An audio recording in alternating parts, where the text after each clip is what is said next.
Imagine this. You're walking down a hallway, maybe on a busy street in Manhattan or just strolling through a suburban park. Everything is peaceful.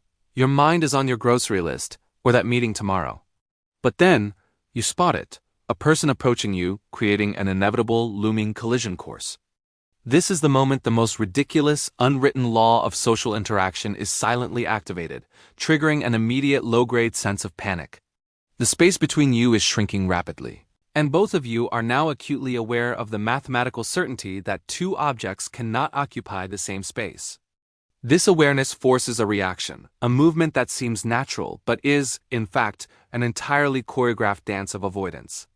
It's a moment that defines modern social anxiety, played out hundreds of times a week yet never acknowledged. The clock is ticking. You, being the polite, rational human, decide to make the first move, choosing the path of safety to your right. But just as your foot commits to the right, pause, the person facing you, with the same intention, has also moved precisely to their right, perfectly mirroring your escape route. It's an instant, synchronized failure, a perfectly aligned rejection of shared space. The brief eye contact exchanged in that split second is a silent, charged moment of mutual accusation. Whose fault was the initial miscalculation? You immediately correct, pivoting sharply to your left, hoping to establish dominance in this silent pedestrian duel. The feeling of embarrassment washes over you, even though no actual contact has been made yet. And here we go. You moved left. They moved left. You're now locked in the zigzag tango, a three-step dance of public shame that everyone recognizes and participates in. It's the moment when your brain is screaming, "Just walk in a straight line, you idiot." But your feet have a mind of their own, controlled by the invisible puppet strings of social etiquette. You might try a shoulder shimmy or a quick sideways power walk, trying to create an opening where none exists. This ridiculous sequence, lasting perhaps 2 seconds in real time, feels like an eternity of humiliating misplaced effort. Why do we sacrifice dignity for this absurd attempt at polite evasion? It's a testament to our fear of physical, even accidental, contact. There is only one universal solution to this disastrous sequence, a desperate, unspoken agreement. One person must stop completely. This is the moment of sacrifice. Usually, the first person to realize the absurdity of the situation is the one who freezes, often pretending to check a phantom notification on their phone. This grants the other person the clear path of victory. This sudden halt isn't just about stopping.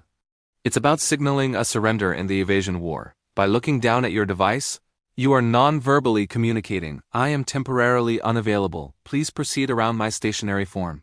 It's an elegant solution to an awkward problem, but it costs you precious seconds and a shred of your self-respect. But consider the psychological cost of this maneuver. We go through this stressful, non-verbal negotiation to avoid a simple, polite acknowledgement or perhaps a quick, "Excuse me." It's a profound fear of intrusion, the deep-seated desire to be invisible until you need to be visible. And this fear of intrusion is precisely what leads us to our next bizarre, unwritten social contract.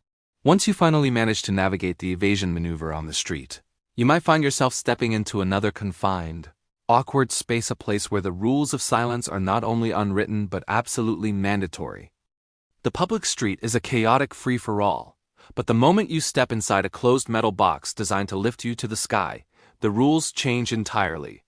You've successfully dodged the pedestrian traffic, only to voluntarily enter the next stage of unspoken social torture. The silent elevator of guilt. Everyone knows the feeling.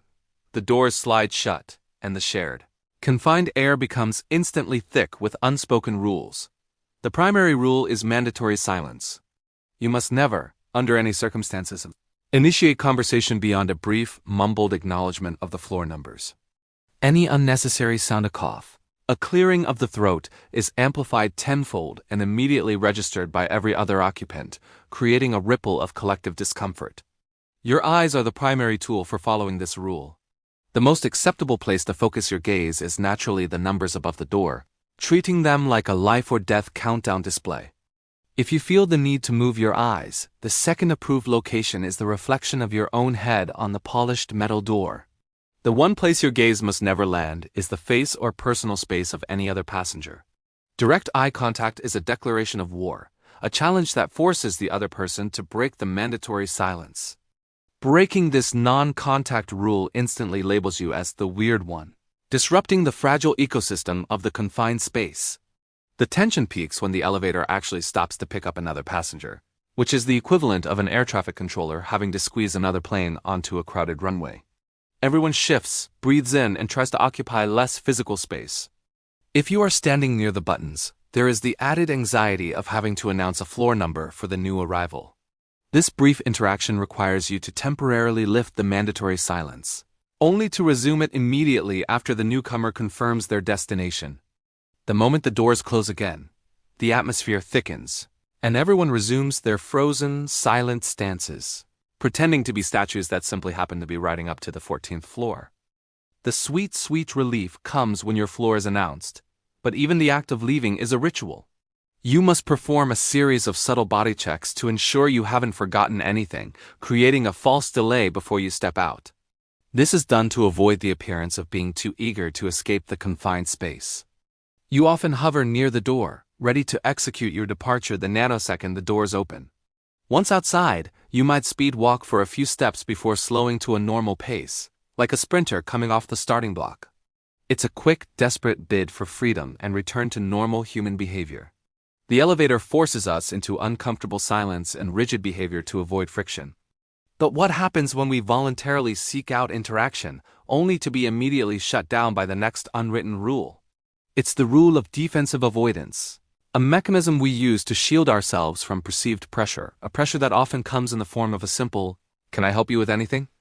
We've all been there. You walk into a store, maybe a clothing boutique, a tech store, or even a bookstore, and your entire psychological mission is instantly compromised. The moment you cross the threshold, your guard goes up because you know the enemy is waiting. I'm talking about the well-meaning but socially terrifying sales associate. The unwritten rule of retail is that the shopper must appear fully self-sufficient and completely in control of their own purchasing timeline. Any admission of needing help, or worse, looking lost, is a sign of weakness that invites interaction. This rule exists purely because we fear obligation and the subtle, awkward pressure of a sales pitch. It happens within seconds. The associate, often mandated by their manager to perform this ritual, will approach you with a practiced, friendly smile and deliver the question that breaks the spell. "Can I help you find anything?" Now, even if you are holding the exact item you plan to buy and are actively looking for the register, the mandatory response must be delivered with conviction. The only acceptable answer is "No thanks. I'm just looking." This is the lie. It's the sacred, unwritten verbal defense mechanism. It's a polite, but firm, psychological barrier that says, "I am browsing. My time is not your time, and I am not yet ready to engage in the capitalist transaction." Why do we instinctively lie, even when we clearly have a purchasing intent? It boils down to a fear of commitment and the discomfort of the sales relationship. If you say, "Yes, I need help," you are inviting obligation, opening the door for a prolonged interaction, and potentially forcing yourself to buy something you didn't truly want. The "just looking" defense preserves your freedom to walk out empty-handed without having to offer an apology or an explanation. It maintains the illusion that you are merely exploring your options, not preparing to spend money. This small white lie is the cornerstone of the solitary shopping experience. The sales associate knows the lie, and they have their own unwritten protocol for dealing with it. They will retreat, respecting the initial boundary, but their eyes will remain locked on you, waiting for a sign of weakness, a furrowed brow, a moment of confusion, or a double take at a price tag. That's their cue for the strategic second approach. The unspoken rule here is that if you approach a specific item again, lingering for more than 10 seconds, you have voluntarily revoked your just-looking status. But still, the shopper will often stubbornly resist, pretending to look at a completely different, unrelated item just to throw the associate off their trail. So we build these invisible walls to protect our personal freedom and wallet from the forces of social pressure. We lie about our intentions in a clothing store, just as we lie to ourselves about certain ingrained habits. Some of these habits are so deeply wired that they defy logic, particularly when they involve our fundamental need for security, even if that security comes from the ritual of the hot tap. We've covered social anxiety in public. Now let's delve into the private anxieties of the bathroom sink. This is the moment where logic abandons you completely. Imagine it's the middle of summer, a scorching July afternoon, and all you want is a splash of cool, refreshing water on your face. You reach for the taps, and an irrational impulse takes over. The unwritten rule of the sink is that you must briefly engage the hot tap first. You don't need hot water. You actively don't want hot water. Yet, the ritual demands that you twist the H handle just a hair, letting a tiny, almost imperceptible trickle of scalding water flow, just for a second before you commit fully to the cold side. What is the psychological explanation for this universal pointless act? We are performing a system check. It's not about the heat. It's about confirming the system is still functional, that the hot water exists and could theoretically be accessed if needed. It's an auditory and tactile confirmation that everything is in working order. We fear the sudden absence of a resource more than we fear its momentary existence. If the system is working, we can proceed with our primary goal, which is usually the cold water. It's a small, quick moment of control in a world where we control very little, ensuring the full spectrum of temperatures is available. Once the hot tap ritual is complete, you can commit to the cold water with a clear conscience. You might even find yourself enjoying the cold water slightly more because you earned it through the successful execution of the check-in ritual. The water doesn't feel any colder, but the mind feels calmer. This brief moment of validation is enough to satisfy the brain's need for order. It's a quick, 2-second transaction that avoids the possibility of being surprised by a completely non-functional tap system. The ritual is more about mental preparation than physical need. This need for a system check extends far beyond the bathroom sink. It has the same impulse that makes you jiggle a doorknob 2 or 3 times after locking it, even though you heard the click. It's the need to confirm that the act you performed was truly effective, moving from a cognitive realization to a tactile confirmation. It's an anxious quirk of the human condition, this desperate desire to double-check the things that are supposed to be automatic. We can't trust the systems, so we have to trust the ritual. The comfort of the routine outweighs the logic of the situation. The hot tap ritual gives us peace of mind through a pointless check. But what about the ritualistic checks we perform on things far more dangerous than a sink? The next rule is perhaps the most bizarre. A completely nonsensical act of physical validation performed on an object that, if it fails, could lead to disaster, the obligation of a kick tire. You walk over to the front tire, usually the driver's side, and deliver a quick, firm kick to the sidewall. You listen for the sound, you feel the rebound, and then you instantly move to the next tire. You are not a mechanic, you have zero ability to diagnose a radial tear, yet you've just performed a thorough nonverbal inspection. The power of this ritual lies in the illusion of mechanical knowledge. By kicking the tire, you are pretending that if the pressure was low, or if a structural failure was imminent, the kick would somehow alert you. The sound of a good tire is heavy and solid. The sound of a bad tire, according to this unwritten rule, is different. The truth is, all you're doing is checking to see if the tire is there. Anything short of a completely flat, deflated tire would feel exactly the same.